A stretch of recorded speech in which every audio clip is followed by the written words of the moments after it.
I saw this video yesterday, and then I saw the responses to this video, and it's not a black pill because the black pill comes from a horrendous realization that things will not get better. Things can and will get better. Like, I forget who said it in the Bible. I know King Solomon was involved. This too shall pass. But when I saw this story and then I read the comments and I say, my goodness, how do we reach people who are so deeply indoctrinated or so deeply ignorant? Here, I'll play a little bit of the video. I won't play too much of it. Hold on. This is the wife of a January 6th defendant who's been in jail for 590 days as of yesterday. So 591. Hi, my name is Bonnie Nichols, and I'm the wife of January 6th defendant Ryan Nichols, who's been suffering in prolonged solitary confinement in the DC jail for over 19 months. Here's our story. So Ryan served his country honorably as a United States Marine Corps veteran. He took an oath to defend his Constitution against all enemies, foreign and domestic, and that oath does not end whenever you leave active duty service. Ryan was very concerned about the election, as any American should be. So Ryan went to the Capitol on January 6th to peacefully protest his First Amendment rights, as millions of other Americans did that day. We'll stop it there because I think that's all we're going to need to see for now. I'll post two things: the Give, Send, Go for anybody who wants to donate, and a link to the tweet for anybody who wants to watch the entire tweet. So this is obviously a video from the wife of a January 6th defendant who has been in pre-trial detention for damn near 2 years. You can expect that it's going to be biased and one-sided. You can expect it. That doesn't mean that the underlying facts are not true. And it doesn't mean that even if it is glossing over some of the unfortunate facts, that it's any less of an outrage. So she says her husband was there peacefully protesting. What was her husband's name? Terry Nichols? Not Bonnie Nichols. Ryan Nichols, sorry. Ryan Nichols, capital, and let's just see charges, because he's accused of non-peaceful conduct. Here we go. He's accused of violent conduct. You can expect it to be glossed over from his advocates, his wife, the mother of their two children. You can expect it. It doesn't undermine the outrage in this story. But let's just see here.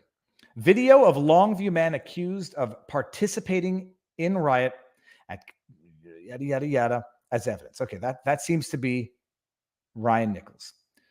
Video of a Longview man reportedly taking part in the violent riot at the U.S. Capitol was shown as evidence during the January 6th hearing. Footage officials say is Ryan Nichols was shown at the committee, discussed how former president, yada, yada, yada. Okay.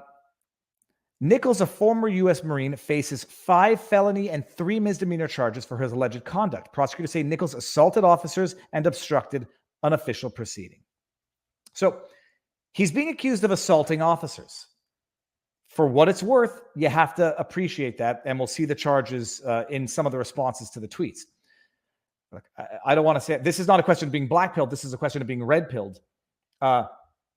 Randy Hillier, sitting member of provincial parliament, was also accused of assaulting police officers. Literally accused of assaulting police officers. They got the charge. They can run with the headlines, and it makes for bad media. So I read everything with a degree of skepticism. But I will operate on the basis that he is in fact charged with, and until proven guilty, that he's charged with assaulting police officers. I will not operate on the basis that it's a totally fabricated charge, that it out of whole cloth, but that he's charged with it. Then what? He's been in pretrial detention for 590 days. They have 2 kids, 6 and 8 years old. He, according to his wife, has been in solitary confinement for extended periods of time. According to his wife, he suffers from PTSD, which I have absolutely no problem taking for granted, given he's a veteran, and veterans often suffer from PTSD, come back home. Not only in some cases are they neglected by their government, not only in some cases are they suggested by their government to off themselves, in other cases they are turned into or depicted as or exploited as extremists, threats to democracy, even though they literally fought and spilt their own blood in defense of democracy. Let me see if I'm not going to get some of the statements out here, but you go through the tweets and the responses, and you have I know it's the internet, and people say things that they wouldn't say in real life. Everyone's a tough guy on Twitter. But the amount of people saying play stupid games, win stupid prizes, the amount of people, I'm just going to go to my Twitter feed so I can find this. The amount of people saying he's getting what he deserved. It's odd that it's going to be a Canadian with an appreciation for the Constitution and an understanding of the Constitution, bringing to the attention of those who would say, good, he's getting what he deserves, the 6th and the 8th Amendments of the Constitution, which apply to criminal defendants. First of all, here, I'll bring this tweet up here. Here we go. People running around like he's already been found guilty, and that even if he were found guilty of pepper spraying a police officer, that somehow inhumane treatment could still be justified. This is from one tweet. I'm not trying to focus on anyone in particular. Actually, his crimes were civil disorder, obstruction of an official proceeding, for which a January 6th defendant pled guilty, another one, to one charge of obstruction of an official proceeding and was sentenced to 55 months in jail. His crimes were civil disorder, obstruction of an official proceeding, assaulting, resisting, or impeding certain officers using a dangerous weapon. Apparently, he had a crowbar with him at the time. Theft of government property. Entering and remaining in a restricted building on grounds with a deadly or dangerous weapon. Disorderly or disruptive conduct in a restricted building or grounds. Unlawful possession of a dangerous weapon on grounds of the building. Disorderly conduct. That's the spaghetti tactic. Acts of physical violence, parading, demonstrating, or... Oh, sorry, can we just go back to one thing? Actually, his crimes were... He hasn't been convicted. He hasn't, after 590 days in pretrial detention, even had a trial. Those aren't his crimes, average Joe. Those are the accusations. Those are the accusations, not crimes. And even if you were convicted of those crimes, you would then still have to ask yourself whether or not solitary confinement, whether or not some of the treatment that he's allegedly endured could even be justified on someone convicted of those crimes. His alleged crimes, the 6th and 8th Amendments. People think like when you're accused of a crime, the Constitution goes out the window, when it's the exact opposite. It's when you're accused of a crime that the Constitution comes in to protect you. People who are not accused of crimes don't need 6th Amendment protection. They don't need 8th Amendment protection. It's specifically those who are accused of it that need to make sure that they're not being abused, that they're not being unfairly treated, that they're not being unfairly prosecuted, that they're not being unfairly denied of their right to a full defense, a speedy trial. His alleged crimes, the 6th and 8th Amendments of the Constitution, specifically apply to criminal defendants. They aren't suspended by virtue of criminal charges. The man stands accused. He might very well turn out to be guilty, but his constitutional rights are being violated. 6th Amendment guarantees the rights of criminal defendants. It doesn't apply to non-criminal defendants because they don't need this protection. Including the right to public trial without unnecessary delay, near 2 years in pretrial detention, denied bail, allegedly because of the severity of the accusations against him, the right to a lawyer, the right to an impartial jury. What are the chances any of the defendants get that in DC? And the right to know who your accusers are and the nature of the charges as evidence. Okay. Now, let's see which ones. I mean, this is not the text of the 6th Amendment. On right to a public trial without unnecessary delay. Have we had public trials? I don't know actually in his particular case, so I'm not making a statement. I'm asking the question. Were the bail hearings in which he was denied bail public? Did the public get to scrutinize those hearings to see if it smelt of justice or injustice? A trial without unnecessary delay, near 2 years in pretrial detention without a trial. Oh, but there's so many of them. There's so many. The system is overloaded. We can't respect the constitutional requirement of a speedy trial. The right to an impartial jury. Good luck with that. The Eighth Amendment protects against imposing excessive bail. What bail can be more excessive than no bail?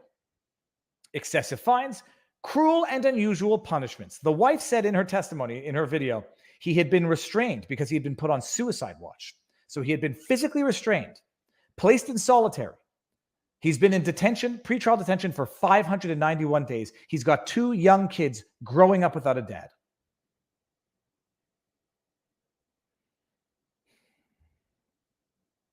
Oh, but his crimes, straight to the gallows. And the ultimate irony, I mean, I've talked about it before. The same people, or at the very least, a large overlap in this Venn diagram of partisan, what's the word I'm looking for? Partisan delusion. A large overlap in this Venn diagram. Brittany Griner, the basketball player locked up for 9 years in Russia after conviction, injustice. How do we, what graph am I doing here? Injustice. Oh, you know what I'm getting at. People clamoring that Brittany Griner being sentenced to 9 years for a petty drug smuggling charge in Russia. Putin's an autocrat. He's a dictator. He's a tyrant. He's a fascist. Inhumane. Cruel and unusual punishment. 9 years for smuggling cannabis into Russia. That's terrible.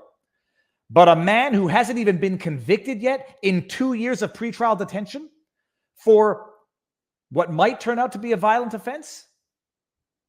No, there's nothing incongruous in all of this. Brittany Griner is being subjected to a cruel system that has a 98% conviction rate. I'm not sure if that's the actual number. Russia, broken totalitarian judicial system. It's staged, it's rigged, it's tyrannical. Virtually guaranteed convictions, excessive punishments, Putin the tyrant. Oh, what's that? Washington, D.C., 90+% conviction rate. 5 years for obstruction of congressional proceedings. And this guy's near 2 years solitary pretrial detention without having a trial yet. Oh, yeah. If you didn't have double standards, some people out there, they'd have no standards at all. And by the way, I do think that Brittany Griner's punishment was excessive. I do say, however, smuggling drugs into foreign countries, especially ones that most people take to be autocratic autocracies,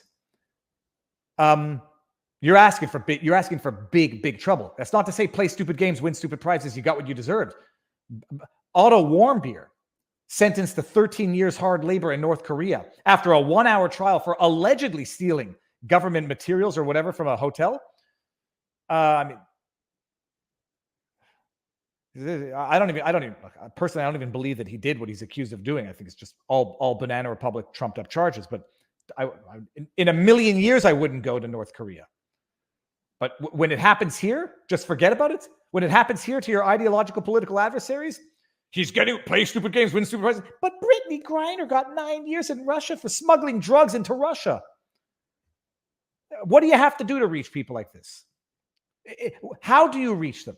What do you have to do to open their eyes to the fact that A, he's accused, B, even if the charges are relating to violent offenses, violent accusations, assault, pepper spraying a police officer, the Molotov cocktail lawyers out of New York got out of jail. They threw Molotov cocktails at a police cruiser. They got out. The Disrupt 17 protesters had all their charges dropped, with the exception of a few who actually went to trial. The majority, if not a substantial portion, of those involved in the Disrupt 17, disrupt Trump's inauguration in 2017, had their charges dropped. I don't know the majority. A lot of protesters from the Summer of Love, burning buildings and mostly peaceful protests, had their charges dropped. They had politicians raising bail so they could get out of jail. Here you have people, some of them did not even allegedly commit violent crimes, were in substantial pretrial detention. You think if you let this guy out, take his passport away, you think he's a flight risk? They took the president's passports. Take this guy's passport. Let him out. Let his 2 kids grow up with a father. I mean, I think is people are going to say they know what they're doing. They know that they're not only breaking a man, they're not only breaking a family, but they're breaking the future of 2 children. Some people are going to say that's what they want to do. The selective outrage is despicable. Griner does not deserve 9 years in prison. I will vocally say it. I also would not go to Russia. Willie Nash, the inmate who was sentenced to 12 years in jail because he had a phone in prison, does not deserve the 12 years in prison.